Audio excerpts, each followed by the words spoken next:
beauties. Today I'd like to talk to you about what I do with products when I have found something else that I'd like to trial. I don't like putting things in the back of the cupboard and leaving it because I feel that quite often there can be a considerable amount of product still left and I don't want it sitting in the cupboard. I'd rather it gets used in another way, or I've given it away for somebody else to be able to trial and see how they get on with it. So with facial creams, my skin can be fairly sensitive at times. I've tried lots of different ones. With the more rich type facial creams, I find that my skin doesn't particularly like them. It can be a bit sensitive.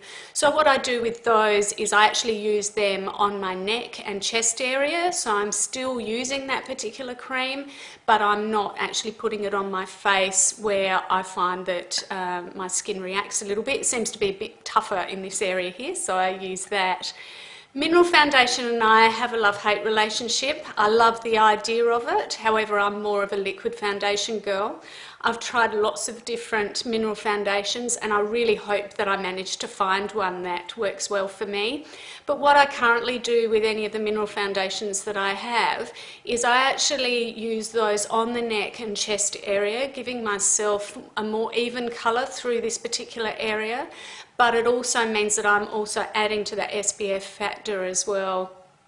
I also utilise my mineral foundation by mixing it in with my body moisturiser, particularly to just take off some of that pale skin look that I have, and that works very well for me. With perfumes that I'm almost at the end of or I'm over them, what I'll do is I'll actually squirt a little bit of the perfume onto a cotton circle or square and then actually slip that into my underwear drawer. I keep that away from any of my more delicate items, but it helps to give that lovely smell. When you open the drawer, the smell is beautiful. So maybe consider doing something like that. With facial exfoliators, I find that some can be a little bit too rough on my skin. So what I've taken to doing with those is I actually use them on my body, but particularly on the lower part of my leg where I can get ingrown hair. I find that they work exceptionally well and it's happy days now.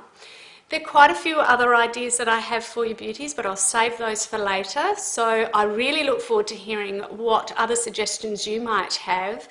And of course, we always want to give away any products that are not quite right, whether you then find that using them the way I suggested still doesn't work for you. Give them away and share the beauty around. Bye.